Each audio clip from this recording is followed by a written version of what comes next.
కళింగ సామ్రాజ్యమును ప్రతాపసింహుడు అనే చక్రవర్తి పరిపాలిస్తుండేవాడు. అతనికి చాలా కాలము సంతానము కలుగలేదు. ఆ రాజ్యానికి మహామంత్రి ప్రచుండు. మహామంత్రికి మదనవర్మ అను 2 సంవత్సరముల కుమారుడు ఉంటాడు. మహామంత్రికి ఒక దురాలోచన కలుగుతుంది. చక్రవర్తికి సంతానము లేని కారణంగా మహామంత్రి తన కుమారుని యువరాజుని చేయాలని అనుకుంటాడు. ఇంతలో మహారాణి గర్భవతి అవుతుంది. మహామంత్రి ఈ వార్తను విని జీర్ణించుకోలేకపోతాడు. మహామంత్రి రహస్య మందిరములో మహాసర్పముల నుంచి గ్రహించిన కాలకూట విషము ఉంటుంది. చక్రవర్తి తాను తండ్రి కాబోతున్నందుకు సంతోషముగా సంబరాలు జరుపుతాడు. ఆ సందర్భముగా మహామంత్రి చక్రవర్తి ప్రతాపసింహుడు సేవించే మద్యపానములో కాలకూట విషాన్ని కలిపి చక్రవర్తికి పంపిస్తాడు. చక్రవర్తి కాలకూట విషము కలిపిన మద్యము సేవించిన వెంటనే అక్కడికక్కడే మరణిస్తాడు. మహామంత్రి వెంటనే సైన్యాన్ని తన ఆధీనంలోనికి తీసుకొని మహారాణిని బంధించమని సైనికులను అంతఃపురానికి పంపిస్తాడు. ఈ విషయము అంతరంగిక చెలికత్తె ద్వారా మహారాణి తెలుసుకొని అంతఃపురము నుండి రహస్య మార్గము గుండా రాజ్యానికి పక్కనున్న అడవిలోనికి పారిపోతుంది. మహామంత్రి తన సైనికులతో మహారాణిని వెతకమని, దొరికిన వెంటనే నిర్దాక్షిణ్యంగా సంహరించమని ఆజ్ఞాపిస్తాడు. అక్కడ అడవిలో మహారాణి చీకటి పడిన కారణంగా ఒక పెద్ద చెట్టు కింద తలదాచుకుంటుంది. సరిగా అర్ధరాత్రి సమయమున కటిక చీకట్లో ఒక భయంకరమైన ఆకారము మహారాణిపై పడబోతుంది. మహారాణి ఉలికిపడి లేచి ఆత్మరక్షణ కొరకు తన వెంట తెచ్చుకున్న తపంచాను ఆకారం వైపు గురిపెట్టి కాల్చగా వెంటనే ఆ భయంకర ఆకారము అక్కడ నుంచి పారిపోతుంది. మరుసటి దినము మహారాణి లేచి అడవిలో బహిరంగంగా ఉంటే ప్రమాదమని గ్రహించి అడవి మధ్యలో ఒక కొండ గుహలోనికి వెళ్తుంది.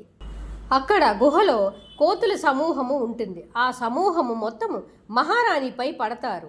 ఇంతలో కోతుల సమూహానికి రాణి కోతి కోతులపై అరచి మహారాణి గర్భవతిగా చూసి ఆప్యాయంగా దగ్గరకు వస్తుంది. మహారాణికి రాణి కోతి యొక్క ఆప్యాయత అర్థమై తనతో గుహలోపలికి వెళ్తుంది. ఇక్కడ ఇలా ఉండగా మహారాణిని వెతకమని ప్రచండు పంపించిన సైనికులు అడవంతా గాలించి మహారాణి ఏ క్రూర మృగానికో ఆహారమై ఉంటుందని తిరిగి రాజ్యానికి వెళ్ళి మహామంత్రికి విషయము చెప్తారు. అడవిలో గర్భవతిగా ఉన్న మహారాణికి కోతుల నాయకురాలు అడవుల్లోని పళ్ళు దుంపలు తెచ్చి తినిపించి మంచిగా చూసుకుంటుంది. ఈ విధముగా కొన్ని దినములు గడిచిన తరువాత మహారాణి మగబిడ్డను ప్రసవిస్తుంది. ఒకరోజు కోతులంతా పళ్ళ కోసము దుంపల కోసము అడవుల్లోకి వెళ్ళి హఠాత్తుగా తిరిగి గుహ వైపుకు పరిగెత్తుకు రావటము మహారాణి చూస్తుంది. కోతులన్నీ భయభ్రాంతులతో అరుచుకుంటూ మహారాణిని దాటుకొని గుహలోపలికి పరుగులు పెట్టి వాటి వెనుక నుంచి ఏదైతే ఆనాటి రాత్రి మహారాణిపై పడాలని చూసిందో ఆ భయంకర ఆకారము కోతులను తరుముకుంటూ వస్తుంది. అప్పుడు మహారాణి చంటి బిడ్డను రాణి కోతి చేతిలో పెట్టి తపంచాను తీసుకొని భయంకర ఆకారముపై కాల్పులు జరుపుతుంది. వెంటనే భయంకర ఆకారము పెద్దగా అరుస్తూ మహారాణిపై పడుతుంది. మహారాణిని బాగా గాయపరుస్తుంది. భయంకర ఆకారము చనిపోగా మహారాణి బాగా గాయపడుతుంది. రాణి కోతిని పిలిచి బిడ్డను మంచిగా చూసుకోమని సైగ చేసి చనిపోతుంది. అక్కడ రాజ్యములో చక్రవర్తి అయిన మహామంత్రికి ఒక కుమార్తె జన్మిస్తుంది. ఆమెకు విషయచంద్రిక అని నామకరణం చేస్తారు. ఇక్కడ అడవిలో రాణి కోతి బిడ్డను అల్లారు ముద్దుగా పెంచుతుంది.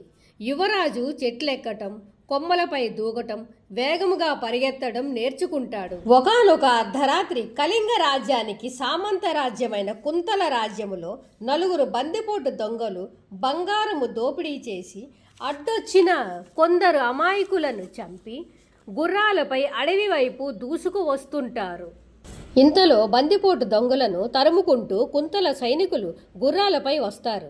సరిగా యువరాజు ఉన్న ప్రదేశమునకు దగ్గరగా గజదొంగలు వచ్చేసరికి వారిని సమీపించిన సైనికులందరినీ గజదొంగలు బాగా కొట్టి చెట్టుకు కట్టివేస్తారు. వెంటనే యువరాజు గజదొంగలపై దూకి వారిని బాగా కొట్టి బంధించి సైనికులను విడిపిస్తాడు. సైనికులు గజదొంగలను తమ ఆధీనములోనికి తీసుకొని యువరాజుతో తమ రాజ్యానికి రమ్మని సైగ చేస్తారు. తమ జాతి మనుషులను చూసి ఎంతో సంతోషపడిన యువరాజు తల్లి కోతికి చెప్పి సైనికులతో రాజ్యానికి వెళ్తాడు. సైనికులు యువరాజు చేసిన సహాయమును కుంతలరాజు విక్రమసేనుడికి వివరిస్తారు. వెంటనే విక్రమసేనుడు యువరాజు మొహములో రాజటీవీని చూసి క్షత్రియుడని గ్రహించి రాజగురువుకి అప్పగించి అతనికి మాటలు, చదువు, యుద్ధ విద్యలు నేర్పమని చెబుతాడు. యువరాజుకి చంద్రసేనుడు అని నామకరణము కూడా చేస్తాడు. చంద్రసేనుడు రాజగురువు వద్ద అతి తక్కువ కాలములోనే మాటలతో పాటు అనేక యుద్ధ విద్యలు నేర్చుకుంటాడు. మహారాజు చుట్టుపక్కల రాజ్యాల వీరులను పిలిపించి నిర్వహించే విలువిద్య, కత్తిసాము, గుర్రపు స్వారీ, మల్ల యుద్ధము వంటి అనేక పోటీలలో చంద్రసేనుడు పాల్గొని ప్రథమ స్థానములో నిలుస్తాడు. చంద్రసేనుని బహుముఖ ప్రజ్ఞాపాఠవాలను చూసి మహారాజు అతనిని తన వ్యక్తిగత అంగరక్షకునిగా నియమించుకుంటాడు. పోటీలలో పాల్గొని ఓడిపోయిన వివిధ దేశపు వీరులు చంద్రసేనుని పరాక్రమము గురించి వారి వారి రాజ్యాలలో గొప్పగా చెప్పుకోసాగారు. ఈ విధముగా అతని శౌర్య పరాక్రమాలు కళింగ రాజ్యములో మహారాజుని చంపి చక్రవర్తిగా ప్రకటించుకున్న మహామంత్రి ప్రచుండునికి తెలుస్తాయి. ప్రచుండు ఒకరోజు తన సామంత రాజ్యమైన కుంతల రాజ్యానికి వెళ్తాడు. అక్కడ కుంతల రాజ్యానికి మహారాజు అయిన వీరసేనుడు చక్రవర్తి అయిన ప్రచుండుని సాదరంగా ఆహ్వానిస్తాడు. మహామంత్రి వీరసేనుని అంగరక్షకుడైన చంద్రసేనుని చూచి అతని వివరములు అడిగి తెలుసుకుంటాడు. వివరములను బట్టి తను చంపిన చక్రవర్తి కుమారుడని నిర్ధారించుకుంటాడు. శత్రుశేషము ఉండరాదని వెంటనే ఒక పథకము వేశాడు. ప్రచుండు దర్బారు జరుగుతుండగా కుంతల మహారాజు అనే వీరసేనునితో ముఖ్యమైన సమాచారము కళింగ రాజ్యానికి సత్వరమే పంపవలనని, అందుకు చంద్రసేనుని పంపుతానని చెప్తాడు. అందుకు మహారాజైన వీరసేనుడు సరే అంటాడు.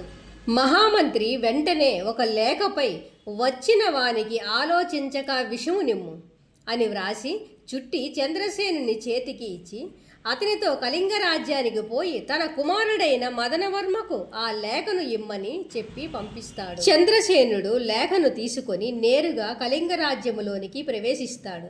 అంతఃపుర భవనముపై నుండి చంద్రసేనుని రాకను దూరము నుంచి గమనిస్తున్న మహామంత్రి కుమార్తె అయిన విషయచంద్రిక చెలికత్తెను ఎదురుగా పంపి అతనిని అంతఃపురములోకి ఆహ్వానిస్తుంది. విషయచంద్రిక చంద్రసేనుని తన తండ్రి గారే పంపించారని తెలుసుకొని తొలిచూపులోనే చంద్రసేనుని ఇష్టపడుతుంది. తరువాత చంద్రసేనుని అతిథి మర్యాదలతో సత్కరించి సేద తీరమంటుంది. చంద్రసేనుడు అలసిపోయి నిద్రపోవు సమయములో అతని జేబులో ఉన్న లేఖను రహస్యంగా తీసి చదువుతుంది. లేఖలో వచ్చిన వానికి ఆలోచించక విషము నిమ్ము అని ఉండుట చూసి వెంటనే విషమును అనే పదాన్ని తన కలముతో విషయగా మార్చి వ్రాస్తుంది. విషయచంద్రిక లేఖను జాగ్రత్తగా చుట్టి రహస్యంగా మరల చంద్రసేనుని జేబులో యథావిధిగా పెట్టేస్తుంది. చంద్రసేనుడు కొంత వ్యవధి తరువాత లేచి లేఖను తీసుకొని యువరాజు కోటకు వెళ్లి మంత్రి కుమారుడైన మదనవర్మకు ఇస్తాడు. మదనవర్మ వెంటనే లేఖను చదివి వచ్చిన వానికి తన చెల్లెలైన విషయచంద్రికను ఇచ్చి వివాహము చేయమన్నట్లు తన తండ్రి సమాచారం అని అర్థము చేసుకొని వెంటనే అదే రోజు చంద్రసేనుడికి విషయచంద్రికతో వివాహము జరిపిస్తాడు. ఆ మరుసటి దినము మహామంత్రి ప్రచుండు కుంతల రాజ్యము నుండి తిరిగి కళింగకు వచ్చి నేరుగా కుమారుని దగ్గరకు పోయి చెప్పిన పని చేశావా అని అడుగుతాడు. అవును తండ్రి గారు, చెప్పిన పని మంచి ముహూర్తము చూసే చేశానని చెప్తాడు. ముహూర్తము ఏమిటి అని అడగగా వచ్చిన వానికి ఆలోచించక విషయ నిమ్ము అని లేఖలో చూసి మన విషయ చంద్రికనిచ్చి వివాహం చేశానని చెప్తాడు.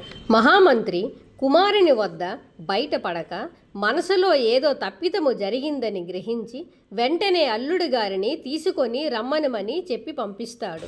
ఈలోగా తన గూఢచారులతో దుర్గాదేవి ఆలయములో పొంచి ఉండమని, సాయం సమయమున ఆలయములోకి వచ్చిన వ్యక్తిని అక్కడికక్కడే నరికి చంపేయమని ఆజ్ఞాపిస్తాడు. వెంటనే మహామంత్రి చంద్రసేనునితో సంతోషము నటిస్తూ ఈ విధముగా అంటాడు. మా వంశములో వివాహము జరిగిన వెంటనే పెళ్లి కుమారుడు ఒక్కడే దుర్గాదేవిని దర్శించుకొని రావటము ఆచారమని, వెంటనే దుర్గాదేవి ఆలయమునకు వెళ్ళమని దర్శించుకొని రమ్మని మార్గము చెప్పి పంపిస్తాడు. చంద్రసేనుడు దుర్గాదేవి ఆలయము వైపు వెళుతుండగా మంత్రి కుమార్తె అయిన విషయచంద్రిక అన్న అయిన మదనవర్మను చంద్రసేనుని గురించి అడుగుతుంది. మదనవర్మ బావగారు దుర్గాదేవి ఆలయముకు వెళ్ళారని చెబుతాడు. వెంటనే విషయచంద్రిక వరలక్ష్మి వ్రతము పూర్తి చేశానని, తనను ఆశీర్వదించి దుర్గాదేవి ఆలయానికి వెళ్తాడని చెప్పి చంద్రసేనుని వెంటనే పిలిపించుకొని రమ్మని అన్న అయిన మదనవర్మను పంపుతుంది. మదనవర్మ గుర్రముపై వేగంగా వెళ్ళి దుర్గాదేవి ఆలయమునకు వెళుతున్న చంద్రసేనుని ఆపి విషయచంద్రిక వద్దకు వెంటనే తిరిగి వెళ్ళమని వెనుకకు అంతఃపురానికి పంపిస్తాడు. తరువాత మదనవర్మ దుర్గాదేవి ఆలయమునకు దర్శనము కొరకు వెళతాడు. ఆ సాయం సమయములో మసక చీకట్లో ఆలయములోకి మదనవర్మ ప్రవేశించిన వెంటనే మహామంత్రి గూఢచారులు అతనిని నరికి చంపివేస్తారు. అంతఃపురానికి తిరిగి వస్తున్న చంద్రసేనుని మహామంత్రి చూసి దుర్గాదేవి ఆలయమునకు వెళ్ళలేదా అని ప్రశ్నిస్తాడు. అందుకు చంద్రసేనుడు విషయచంద్రిక వెంటనే తిరిగి రమ్మని అన్నదని చెప్పి వచ్చానని చెప్తాడు. మహామంత్రి వెంటనే తన కుమారుడు ఎక్కడా అని చంద్రసేనుని అడుగుతాడు. మదనవర్మ దుర్గాదేవిని దర్శించుటకు ఆలయంనకు వెళ్ళాడని చెప్తాడు. మహామంత్రి వెంటనే హుటాహుటీగా దుర్గాదేవి ఆలయంనకు వెళ్ళి చూడగా కొడుకు రక్తపు మడుగులలో చచ్చిపడి ఉంటాడు. మహామంత్రి ఎంతో దుఃఖిస్తూ విలపిస్తూ ఉండగా చంద్రసేనుడు విషయచంద్రిక దుర్గాదేవి ఆలయంనకు వచ్చి ఆ దృశ్యమును చూచి నిశ్చేష్టులై నిలబడి ఉండగా మహామంత్రి వెంటనే ఖడ్గమును తీసుకొని చంద్రసేనుని చంపుట కొరకు అతని పైకి దూసుకొని వస్తాడు. చంద్రసేనుడు ఏమీయూ అర్థము కాక అతని దాడి నుంచి తప్పించుకుంటూ ఉంటాడు. ఈ విధముగా మహామంత్రి చంద్రసేనుని చంపటానికి దాడి చేస్తున్నా సరే చంద్రసేనుడు ప్రతిదాడి చేయకుండా తప్పించుకుంటూ ఉంటాడు. చివరకు ప్రచండుడు చంద్రసేనుని గుండెల్లో ఖడ్గాన్ని దింపుతాడు అనే సమయంలో విషయచంద్రిక అమ్మవారి త్రిశూలాన్ని తీసుకొని తన తండ్రి అయిన మహామంత్రిని పొడిచి చంపేస్తుంది. తరువాత తండ్రి మరియు అన్న చనిపోయినందుకు చాలా దుఃఖిస్తూ ఏడుస్తుండగా చంద్రసేనుడు దగ్గరకు వచ్చి ఓదారుస్తాడు. చివరకు చంద్రసేనుడికి జన్మ రహస్యము తెలియకుండానే కళింగ రాజ్యానికి చక్రవర్తి అయి ప్రజలను కన్న బిడ్డల వలె పరిపాలిస్తాడు. అందుకే ఎవరు తీసిన గోతిలో వారే పడతారని అంటారు.